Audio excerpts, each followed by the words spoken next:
Welcome to our deep dive into the world of Elon Musk. Yeah. We've got an incredible source for this one. Oh, yeah. Walter Isaacson's new biography. And, Yeah. Isaacson, he's the guy who also wrote that amazing biography about Steve Jobs. Yeah. I mean, that's just incredible insight, right? To have worked with Oh, yeah. two of the biggest names in tech history, up close and personal, like that's got to give you a unique perspective. For sure. Yeah. So we're going to try and unpack what makes Musk tick. What drives him, what demons he might be battling, and all those contradictions that make him so fascinating. Yeah, it's a good point. You don't get to be where he is without some serious drive and some scars along the way. Exactly. So let's start with his childhood. Isaacson really paints this vivid picture of what it was like for Elon growing up in South Africa. He was dealing with social struggles, probably because he's on the autism spectrum. Right. And then on top of that, you got a psychologically abusive father. It's a rough start. It really is. And you can see how that kind of difficult upbringing shapes him, right? There's this incredible resilience that he develops, but then also maybe this attraction to drama and turmoil. Like it's almost baked in. Right. And that's where the story of his dad, Elon Musk, becomes really important. Yeah. Isaacson describes this really complex relationship. Elon even refers to his father as like a Darth Vader figure. It's interesting, though, because Elon Musk was a brilliant engineer himself. Huh. But he was also deeply troubled.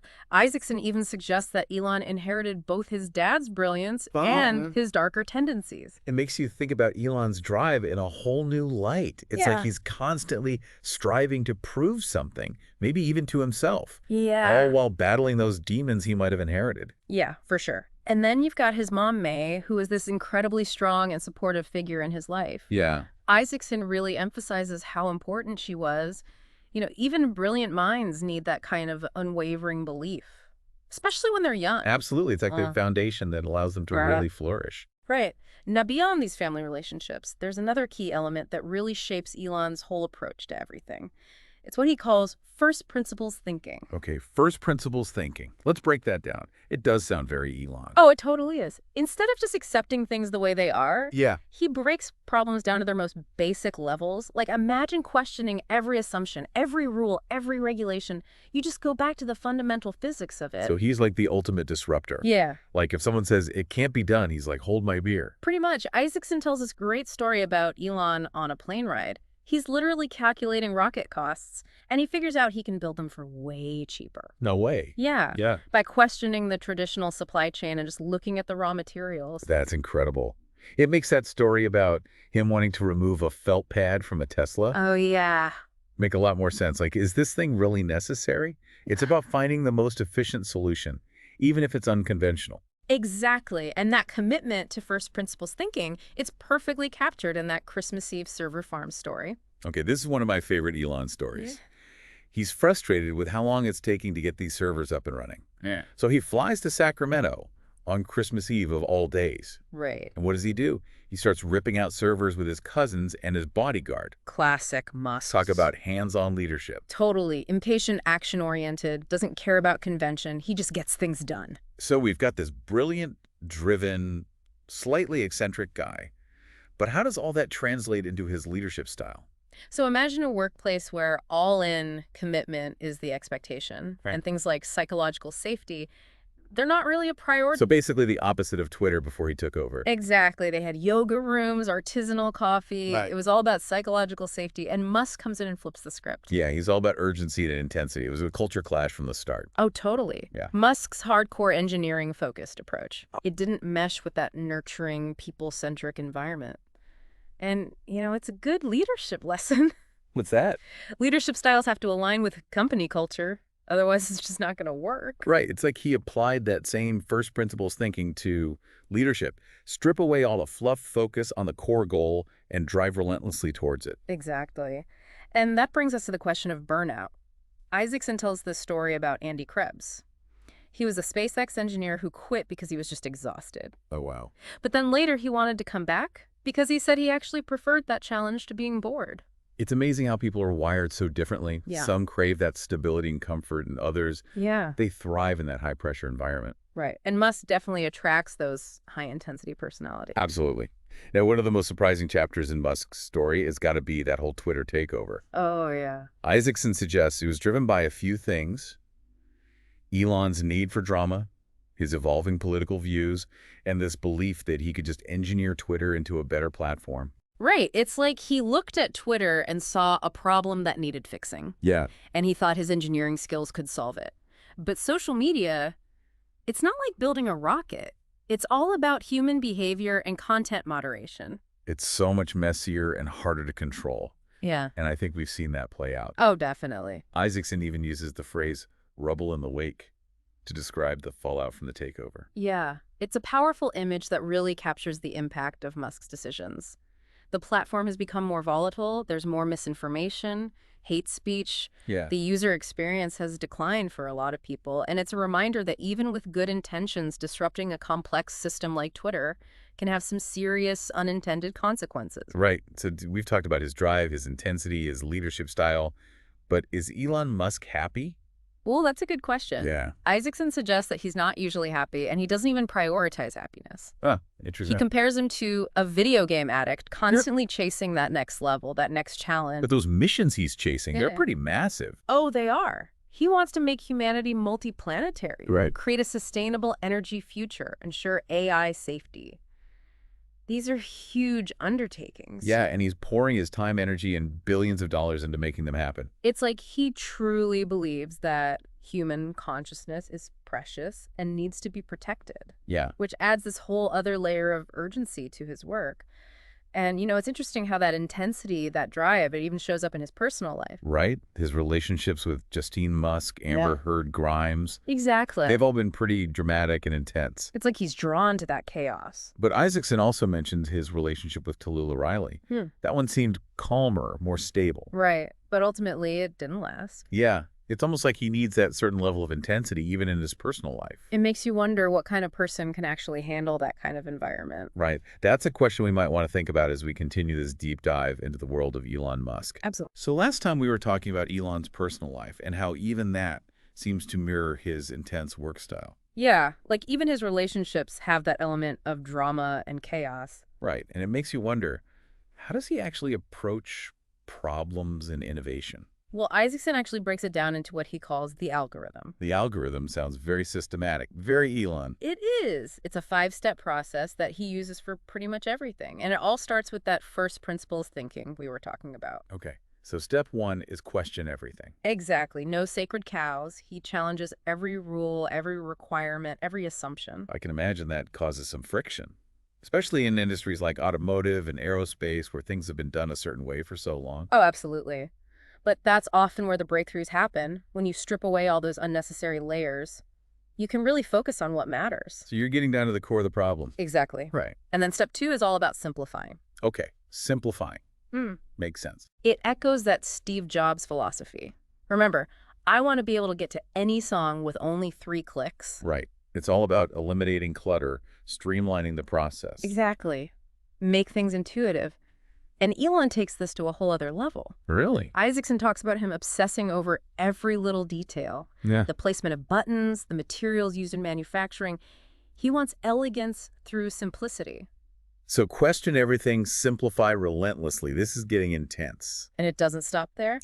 Step 3 is speed. Speed. Elon is obsessed with accelerating every process. He sees urgency as a key driver of innovation. Which explains the Christmas Eve server story. Exactly. He's not afraid to shake things up to get things done faster. But speed without direction can be a problem. Yeah. How does he make sure they're moving fast in the right direction? That's where step 4 comes in iteration. Iteration, okay. It's that test, fail, learn, repeat approach. He's constantly experimenting, pushing boundaries, and not afraid to make mistakes along the way. We see that with SpaceX. They're launching rockets, iterating, learning from every failure. Exactly. Failures aren't setbacks. They're opportunities to improve. Okay. So we've got question, simplify, speed up, iterate. What's the final piece of this algorithm? The 5th and final step is automation. Automation. Once you've optimized a process, automate it wherever possible. This frees up human talent to focus on the more complex, creative stuff. So this ties into his interest in AI. Right? Absolutely. Elon sees AI as both a powerful tool and a potential threat. Right. He thinks we should automate routine tasks, but be very careful about how we develop and deploy AI. It's that classic Elon paradox. pushing for progress, but also warning about the dangers. Exactly. It shows how complex he is. He's a visionary, but he's also aware of the potential downsides. So this algorithm gives us a framework for how he approaches innovation. But how about his leadership style? How does he actually inspire his teams? Well, working for Elon is definitely not for everyone. Yeah. It's intense, demanding, it requires total dedication, but he also leads by example. Isaacson mentions that he's often working right alongside his teams, pulling all-nighters, getting his hands dirty. Exactly. It's not just about giving orders, it's about being in the trenches with them. That creates a sense of shared purpose. For sure. But it's not all positive. There's a dark side to this intensity. Right. Burnout, high turnover, the emotional toll it takes on people. Isaacson uses that phrase, rubble in the wake, to describe the casualties of Musk's leadership. Yeah, it's a stark reminder of the human cost of this kind of relentless ambition. So it seems like working for Musk is a gamble. Yeah. You might be part of something groundbreaking, but you might also burn out in the process. It's high risk, high reward. Exactly. And it leads to a big question. Is his approach sustainable in the long run? Right. Can he keep pushing himself and others to the limit without reaching a breaking point? That's something only time will tell. But there's no denying that his leadership has produced some amazing results. He's disrupted multiple industries, challenged conventional wisdom, and really pushed the boundaries of what's possible. Whether you admire him or criticize him, he's definitely a force to be reckoned with. A true innovator. And speaking of innovators, how about his relationship with Jeff Bezos? Now that's a rivalry. Oh, yeah. It's a clash of the tech titans. Isaacson even dedicates 2 whole chapters to it. Right. He talks about their competition in space exploration, their contrasting personalities, and their very different approaches to success. They're both incredibly ambitious and driven, but their motivations seem different. Right. Musk is all about the mission. Bezos seems more focused on being the richest guy in the world. It's like Musk sees space exploration as essential for humanity's survival, while Bezos sees it more as a personal passion project. And their companies reflect that SpaceX is lean, scrappy, constantly iterating, Right. while Blue Origin, Bezos' space company, seems more focused on luxury and space tourism. It's like 2 completely different visions of the future playing out. Exactly. The rivalry between Musk and Bezos, it represents this bigger clash between pragmatism and idealism, between urgency and leisure. So we've covered a lot. Elon's childhood, his principles, this algorithm, his leadership style, and his rivalry with Bezos. It's a really complex portrait of a very unique individual. And it's a story that's still being written. Oh, yeah. He's constantly pushing forward, taking risks, defying expectations. Who knows what he'll do next? But one thing's for sure. What's that? It won't be boring. That's for sure. So that's where we'll pick up in part 3. Okay. We'll delve into his current ventures, his vision for the future, and the legacy he's building. Okay, so we've explored a lot with Elon, right? From his crazy childhood to his algorithm for innovation, his intense leadership style.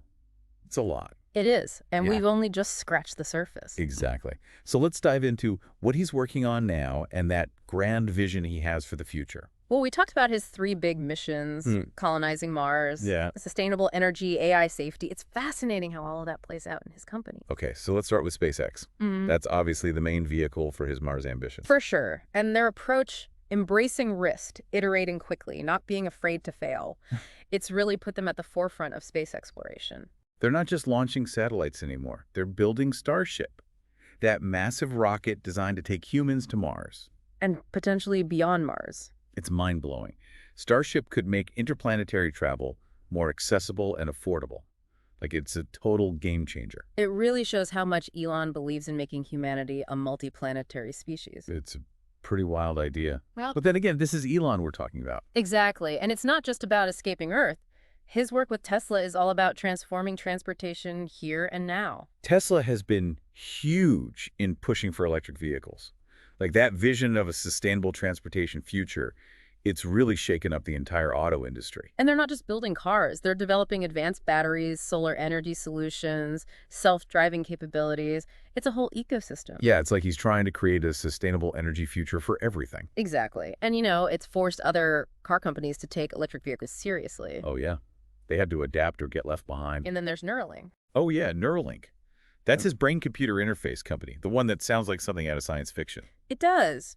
But they're actually making some pretty incredible progress. It's wild. They've already demonstrated an implant in a monkey that allows it to control a computer with its thoughts. It's pretty mind-blowing, and it raises all of these ethical and philosophical questions about what it means to be human. Right. Like, are we blurring the lines between biology and technology? Exactly. It's a really bold and controversial undertaking. But that's Elon for you. He's not afraid to tackle these big, complicated problems, even if it means venturing into completely uncharted territory. And it all comes back to that idea that Isaacson highlights. What's that? The connection between Elon's brilliance, his demons, and his relentless pursuit of a better future. It's true. He's a really complex and fascinating person. Yeah, a driven innovator, a visionary who can be blinded by his ambition, a flawed individual who's trying to make a positive impact. It's a lot to unpack. It is, Yeah. but maybe that's what makes him so captivating. His story reminds us that progress isn't always easy or straightforward, and even the most brilliant minds can make mistakes. So as we wrap up this deep dive into Elon Musk, what's the big takeaway? What can we learn from him, even if we're not trying to colonize Mars or anything? I think it's about the power of audacity, that willingness to dream big challenge assumptions and go after those seemingly impossible goals. Like, even if we fail, we learn something along the way. Exactly. Elon shows us that innovation requires curiosity, risk-taking, and pushing beyond our limits. But there's also a cautionary side to it, right? Oh, for sure. Ambition without balance can lead to burnout. And even good intentions can have unintended consequences. It's a good reminder to think about the bigger picture. Absolutely. So as we leave you to ponder all things Elon, we'll leave you with this question. Okay. What audacious goal will you pursue? Mhm. What impossible dream will you chase?